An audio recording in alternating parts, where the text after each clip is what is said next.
Hello my dear students, स्वागत अभिनंदन एक बार फिर से मेरे यूट्यूब चैनल जिसका नाम है पेन पेपर प्रथमेश। तो हम लोगों की बेसिक मैथ्स की सीरीज चल रही है जिसमें हमने पिछले लेक्चर्स में देखा कि नंबर के कितने टाइप होते हैं और उनका क्या एग्जाम्पल है। फिर हम लोगों ने देखा कि अलजेब्रिक आइडेंटिटीज क्या होती हैं विद देयर एग्जाम्पल्स, उनका सिग्निफिकेंस समझा। अगर नहीं देखा है तो उसको जरूर देखिएगा, कुछ ना कुछ सीखने को मिलेगा। तो आज हम लोग उसी कड़ी में आगे बढ़ते हैं और जानते हैं कि लॉ ऑफ इंडिसेस क्या होता है। तो आप पेन पेपर के साथ रेडी रहिए, कुछ एग्जांपल्स देखेंगे और जितने भी लॉज होते हैं मैथ में अपने हैं वो सारे आज कवर करेंगे। पहला क्वेश्चन ये अराइज होता है कि लॉ ऑफ इंडिसेस क्या है और इसकी क्या नीड है। Law of indices basically law है जिसकी नीड ये है कि जितने भी अलजेब्रिक इक्वेशंस एक्सप्रेशंस हम लोग मैथ्स में सॉल्व करते हैं, तो अगर लॉ नहीं पता होगा कि कैसे अप्लाई करते हैं तो हम लोग नहीं कर सकते। So let's start with our first law. First of all we want to know कि हम लोगों को ये चीज पता है कि अगर x की पावर 1 है, अगर x की पावर 1 है इट मींस x है, अगर 1 पावर है तो सेम है। एक्स स्क्वायर का मीनिंग होता है x को आपस में दो बार मल्टीप्लाई कर देना। वैसे x क्यूब होता है, x की पावर 3 मतलब x को 3 बार मल्टीप्लाई कर देना। मान लीजिए कि 2 की पावर 3 है कि 2 को 3 बार मल्टीप्लाई करना, 2 into 2 into 2। 4 की पावर 3 है इट मींस कि 4 को 3 बार आपस में मल्टीप्लाई कर देना। तो जो चीज नीचे होती है वो बेस होता है, जैसे कि हम लोग का घर भी होता है तो नीचे वाला जो फ्लोर है वो बेस है और उसके जो खोपड़िया पे है उसके जो ऊपर है उसको हम लोग एक्सपोनेंट कहते हैं या इंडेक्स कहते हैं या फिर पावर कहते हैं। इतनी सी बेसिक बात समझ आ गई होगी। तो हम लोग अपने फर्स्ट लॉ पे चलते हैं। जो फर्स्ट लॉ क्या कहता है कि अगर हमारा बेस सेम है, बेस क्या है, सेम है, पावर डिफरेंट है और ये मल्टीप्लिकेशन में है बेस, तो पावर्स ऐड हो जाएंगी। एग्जांपल के रिस्पेक्ट में हम लोग ये देख सकते हैं कि मान लीजिए 2 इज टू पावर 3 दिया है, मल्टीप्लाई दिया है 2 इज टू पावर 4 दिया है, तो इसको हम लोग डायरेक्ट लिख सकते हैं 2 is to power, base same है तो पावर ऐड हो जाएंगी, 3 plus 4 it comes to be 2 is to power 7।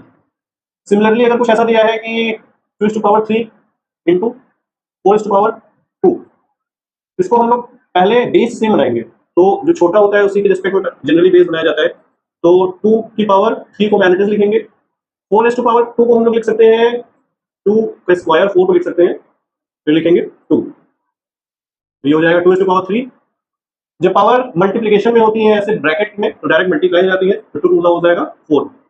अब देखिए बेस हम लोग का क्या हो गया है सेम, तो हम लोग पावर डायरेक्टली ऐड कर सकते हैं, तो 4 प्लस 3 हो गया 7। तो हम लोग को पता है example number 1 based on law number 1। Similarly हम लोग मूव करेंगे हमारे सेकंड नंबर के लॉ पे। तो हमारा सेकंड नंबर का जो लॉ है वो क्या कहता है कि अगर बेस सेम हो तो पावर क्या हो जाती है मल्टीप्लिकेशन में, कब, जब डिवीजन का हो।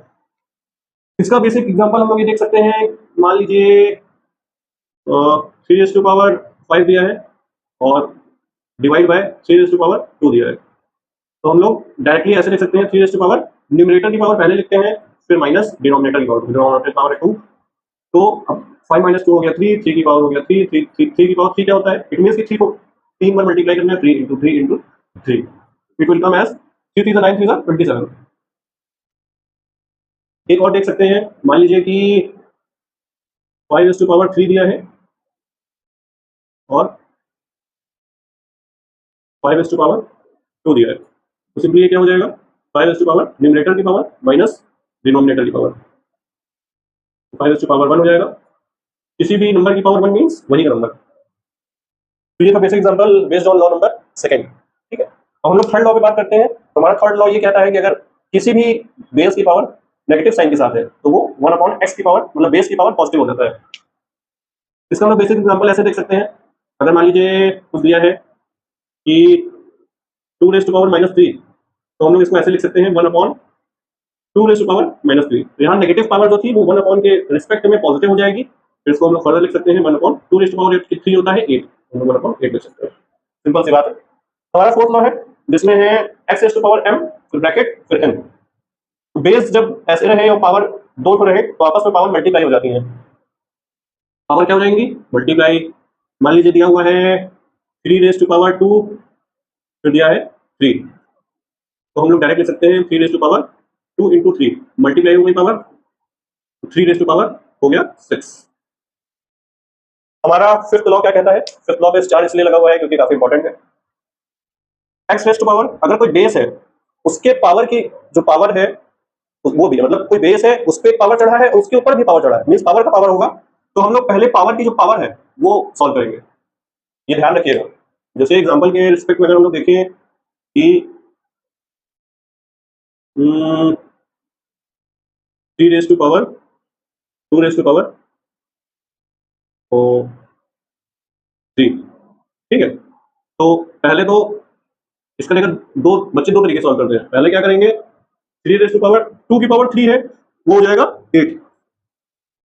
एक आंसर तो ये आ गया, और एक आंसर ऐसे लिखते हैं, पहले 3 की पावर 2 सॉल्व कर लेंगे, फिर उस पर लगा देंगे ऊपर वाला पावर। तो हमेशा ऊपर से नीचे आना है, मतलब पहले 2 पावर 3 सॉल्व करना है, फिर जो आएगा वो 3 के ऊपर लगाना है। तो ये हो जाता है 9 पावर 3, ठीक है। तो ये वाला हमारा आंसर सही है, बट ये वाला गलत है, क्योंकि 3 पावर क्या हो जाएगा, 3 क्या होता है, 3 की पावर 2, इसको हम लिख सकते हैं 3, तो 3 पावर क्या हो जाएगा 6। तो ये आंसर जो है गलत है। देखिए दो डिफरेंट आंसर आ रहा है ना, दो अलग अलग तरीके सॉल्व करने का। ये ध्यान रखिएगा कि पहले जो पावर की पावर है उसको फर्स्ट सॉल्व करना है, then after that we will move towards the base. हम लोग नेक्स्ट अपनी जो लॉ है उसमें चलते हैं। तो 6th लॉ हमारा ये कहता है कि अगर बेस में कई चीजें दी हुई हैं, कुछ एक पावर लगी है, तो पावर जो है डिस्ट्रीब्यूट हो जाती है, जैसे x इंटू वाई इंटू कुछ भी हो या ऐसे, तो पावर जो है सबकी खोपड़िया पे आ जाता है। एग्जाम्पल देख सकते हैं कि फॉर एग्जाम्पल मान लीजिए कि 2 इंटू 3 इंटू 4 मान लीजिए दिया हुआ है, और इसकी जो पावर है वो है 10। तो हम लोग इसको ब्रेक करके ऐसे लिख सकते हैं, 2 की power 10 into 3 power 10 into 4 power 10। तो ये सही है। तो पावर क्या हो जाएंगी, डिस्ट्रीब्यूट हो जाएंगी। हमारा नेक्स्ट लॉ क्या कहता है, हमारा नेक्स्ट लॉ है 7 लॉ, 7 नंबर का। 7 नंबर का लॉ कहता है कि किसी भी नंबर की पावर 0 है तो वो जाता है 1। शर्त यह है कि जो नंबर है वो 0 नहीं होना चाहिए। अगर वो नंबर 0 हो गया, इट मीन्स कि 0 की पावर 0, तो वो डिफाइंड नहीं है, वो हम लोग फर्दर 11th क्लास में पढ़ेंगे कि ऐसा क्यों क्या होता है। तो फिलहाल ये याद रखिए कि अगर 0 की पावर 0 दिया है तो 1 नहीं होता, बाकी किसी भी नंबर, कोई भी नंबर हो वो 1 ही होता है। एक्स पॉजिटिव होना चाहिए, इट मीन्स नहीं, एक्स कोई भी नंबर हो सकता है। हमारा 8th लॉ क्या कहता है कि x raise to power m, मतलब कोई भी बेस है उसकी पावर कुछ दी हुई है, और सामने भी वही बेस है उसकी पावर कुछ और दी हुई है, अगर इक्वल है आपस में, इट मीन्स कि उसकी पावर इक्वल है। एग्जांपल देख सकते हैं कि मान लीजिए 7th एग्जांपल हम लोग देखते हैं। पहले तो ये 0 वाला देख सकते हैं कि मान लीजिए कोई कहे कि 34 की पावर 1 क्या होता है, वो हम लोग को पता है 34 होता है, बट 34 की पावर 0 दिया होगा तो वो हो जाएगा 1। हम लोग 8th लॉ का देखते हैं कि एग्जांपल क्या हो सकता है कि अगर बेस सेम हो, इट मीन्स मान लीजिए 2 रेज टू पावर x दिया है, ठीक है, और यहाँ पे दिया है 8, तो x की वैल्यू अगर कहे निकालना है तो कैसे करेंगे, 2x टू पावर x को एज इट इज रखेंगे, 8 को हम 2 के बेस बनाएंगे, और 2 के बेस बनाएंगे तो ऊपर खोपड़िया पे 3 आ जाएगा। तो यहाँ पे हम लोग कह सकते हैं कि बेस सेम है, तो हम लोग डायरेक्ट पावर को इक्वेट कर सकते हैं। तो यहाँ से x क्या आ गया, 3 आ गया, ठीक भैया, x क्या आ गया 3। तो हम लोग नेक्स्ट लॉ पे मूव करते हैं। हमारा 9th लॉ कहता है कि x raise to power 1 by n है, इसको हम लोग ऐसे लिख सकते हैं। इसका सीधा एग्जांपल होता है कि 4 की पावर 1/2 है, मींस अंडर रूट 4, ठीक है, या 4 की पावर 1/3, तो हो जाएगा 4 का क्यूब रूट। तो इसको बस याद रखिए, इसका तो कुछ एग्जांपल क्या ही। 10 वाला जो लॉ है वो कहता है कि किसी भी बेस की पावर कोई फ्रैक्शन में हो, बेस की पावर फ्रैक्शन में हो, तो जो न्यूमरेटर वाला है, बेस की पावर जो फ्रैक्शन में हो, तो जो पावर है उसका न्यूमरेटर बाहर आ जाएगा ऐसे, और जो उसका नहीं, डिनोमिनेटर बाहर आ जाएगा और न्यूमरेटर उसकी पावर में जाएगा। अगर मान लीजिए हम लोग को किसी क्वेश्चन में ऐसे मिल जाए कि 2 रेज टू पावर 2/3 लिखना है, तो जो न्यूमरेटर है, देखिए ना, न्यूमरेटर जो रहेगा n, वो बाहर आ गया, तो हम लोग इसको लिख सकते हैं, कैसे लिख सकते हैं 3, और फिर हम लोग लिख सकते हैं 2 रेज टू पावर 2, ये हो जाएगा 3, 2 रेज टू पावर 2 हो जाएगा 4, तो ये हो जाता है, मतलब 4 का हम लोग को क्या लेना है, क्यूब रूट, तो हम लोग सिंपली 4 को 1/3 ऐसे लिख सकते हैं। तो ये था हमारा 10th लॉ। हम लोग मूव करते हैं 11th लॉ पे। 11th लॉ कहता है कि अगर बेस फ्रैक्शन में हो तो पावर जो है वो डिस्ट्रीब्यूट हो जाएगी।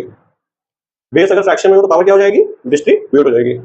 अगर मान लीजिए, हाँ देखिए यहाँ लिखते हैं, चलिए कह रहा है कि बेस अगर पावर में हो, अरे मतलब मान लीजिए कि 2/3 रेज टू पावर 10 दिया है, तो हम लोग इसको कैसे लिख सकते हैं, पावर जो है डिस्ट्रीब्यूट हो जाएगी, तो 2 के खोपड़िया में 10 आ गया, 3 की खोपड़िया में 10 आ गया। ये हमारा सीधा सा एग्जांपल हो गया कि फ्रैक्शन में पावर डिस्ट्रीब्यूट हो जाती है।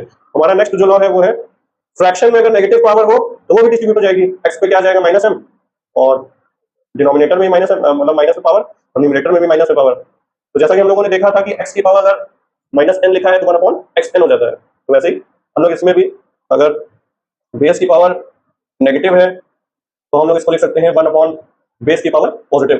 तो ये ऐसे करके आ जाता है। मूव करते हैं नेक्स्ट अपने लास्ट पे। लास्ट का क्या कहता है कि अगर 1 अपॉन कोई बेस दिया है और उसमें नेगेटिव पावर है तो उसको हम लोग कुछ नहीं, बस बेसिक से जो है, देखिए पावर क्या हो जाएगी, बेस पे आ जाएगी माइनस एम। माइनस एम को हम लोग क्या लिख सकते हैं, 1 अपॉन बेस की पावर पॉजिटिव। तो ये जो ऊपर जाएगा तो ये एज इट इज आ जाएगा। मान लीजिए कि कुछ दिया है, यहाँ पे करते हैं, मान लीजिए दिया है कि 1/3 की पावर -2 दिया है, ठीक है, 1/3 की पावर -2 दिया है। तो हमने पढ़ा है कि पावर क्या हो जाएगी, डिस्ट्रीब्यूट हो जाएगी। 1 की पावर -2 हो जाएगा, 3 की पावर भी माइनस क्या हो जाएगा, 2 हो जाएगा। 1 की कुछ भी पावर हो वो हो जाता है 1, और 3 की पावर -2 को हम लिख सकते हैं 1/3 स्क्वायर, लिख सकते हैं ना। बस जब ये ऊपर जाएगा तो ये फाइनल 3 स्क्वायर आ जाएगा, 3 स्क्वायर इक्वल्स टू 9। बस तो हमारा बेसिक सा ये आइडेंटिटीज थी, लॉस थे, कुछ भी कह सकते हैं कि इंडेक्स का या पावर का या एक्सपोनेंट का। हम लोग अलजेब्रिक अपनी जो इक्वेशंस होती हैं, एक्सप्रेशन होती है, कैसे यूज कर सकते हैं, कुछ बेसिक एग्जांपल्स देखे हैं। आगे नेक्स्ट क्लासेस में हम लोग और अच्छे क्वेश्चंस देखेंगे, अच्छे एग्जांपल देखेंगे। तो आई होप आप लोगों को कुछ ना कुछ सीखने को जरूर मिला होगा। आप चाहें तो इसको नोट कर सकते हैं। तो फिर मिलते हैं नेक्स्ट वीडियो में विद सम डिफरेंट टॉपिक। तब तक खुश रहिए, मस्त रहिए, स्वस्थ रहिए। Thank you.